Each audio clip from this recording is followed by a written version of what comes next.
Yes, I'll accept the call. Hello, Mother. Well, I just got in. I thought it was too late to call you.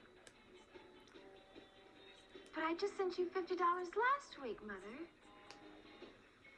Okay, I'll send you $50 as soon as I get my paycheck. You told me Gran's been sick, Mother, and I know about the oil burner. Okay.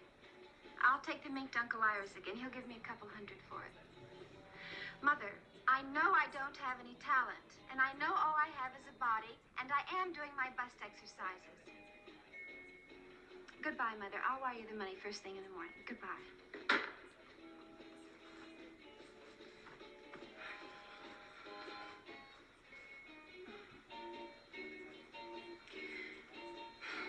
Oh, to hell with him. Let him droop.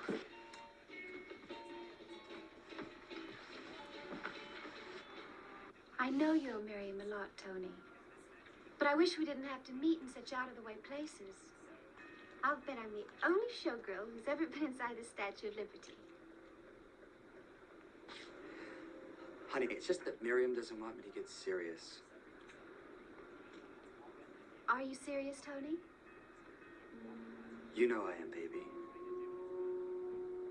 But Miriam's got this thing about marriage. She thinks it'll destroy what she calls my image. Charles Mills Manson was an American criminal who led the Manson family, a cult based in California, in the late 1960s. Some of the members committed a series of 9 murders at 4 locations in July and August 1969. In 1971, Manson was convicted of first-degree murder and conspiracy to commit murder for the deaths of 7 people, including the film actress Sharon Tate. The prosecution contended that, while Manson never directly ordered the murders, his ideology constituted an overt act of conspiracy. Before the murders, Manson had spent more than half of his life in correctional institutions. While gathering his cult following, Manson was a singer-songwriter on the fringe of the Los Angeles music industry, chiefly through a chance association with Dennis Wilson of the Beach Boys, who introduced Manson to record producer Terry Melcher.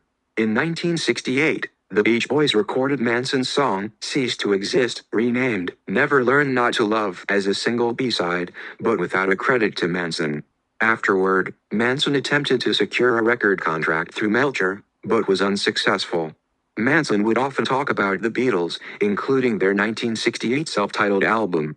According to Los Angeles County District Attorney Vincent Bugliosi, Manson felt guided by his interpretation of the Beatles' lyrics and adopted the term helter-skelter to describe an impending apocalyptic race war. During his trial, Bugliosi argued that Manson had intended to start a race war, although Manson and others disputed this. Contemporary interviews and trial witness testimony insisted that the Tate LaBianca murders were copycat crimes intended to exonerate Manson's friend Bobby Beausoleil. Manson himself denied having instructed anyone to murder anyone. Although originally sentenced to death in 1971, his sentence was commuted to life with the possibility of parole after the California Supreme Court invalidated the state's death penalty statute in 1972. He served his life sentence at the California State Prison, Corcoran, and died at age 83 in late 2017. Cult formation. Manson had already gained his first follower at the UC Berkeley campus, librarian Mary Bruner. He talked her into letting him sleep at her house for a few nights, an arrangement that quickly became permanent. He then met Lynette Squeaky from A Runaway Teen, and convinced her to live with him and Bruner. Manson soon began to attract large crowds of listeners and some dedicated followers. He targeted individuals for manipulation who were emotionally insecure and social outcasts. Manson attempted to reprogram their minds to submit totally to his will through the use of LSD and unconventional sexual practices that would turn his followers into empty vessels that would accept anything he ordered. Manson family member Paul Watkins testified that Manson would encourage group LSD trips and take lower doses himself to keep his wits about him. Watkins said that Charlie's trip was to program us all to submit.